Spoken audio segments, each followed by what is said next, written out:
Okay, ito ang mabilisang sulyap natin sa kaso ng Korte Suprema, Anido v. Republic. So paano nga ba talaga mapapatunayan dito sa Pilipinas ang isang foreign divorce decree na nakuha ng asawang dayuhan? Tingnan natin yung kaso ni Rosary Anido. Siya ay Pilipina, yung asawa niya Peruvian, pero nag-divorce sila sa Kentucky, USA. Gusto niyang kilalanin dito yon para, alam mo na, makapag-asawa ulit siya eventually. So ano yung mga importanteng points dito? Una, hindi raw sapat na ipapakita mo lang yung mismong papel ng divorce.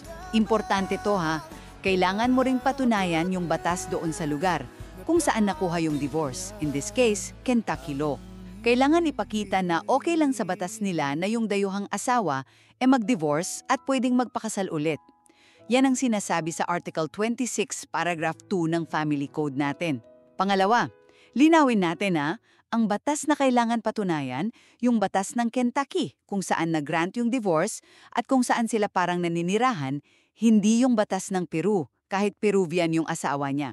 Sabi ng korte, ito raw ay dahil sa prinsipyo ng comity, yung paggalang natin sa batas ng ibang bansa.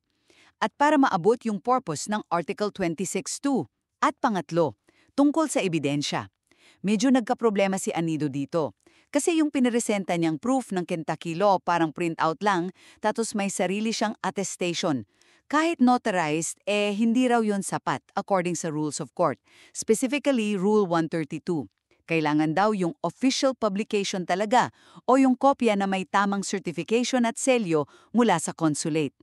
Pero dahil napatunayan naman yung mismong divorce decree, mabait yung Korte Suprema. Ibinalik nila yung kaso sa Court of Appeals para bigyan pa si Anido ng chance na mag-submit ng tamang pruweba ng batas. Kaya ang takeaway dito, sa pagkilala ng foreign divorce, critical yung tamang pruweba. Hindi lang ng divorce mismo, kundi pati na rin ng batas ng ibang bansa na dumaan sa tamang proseso.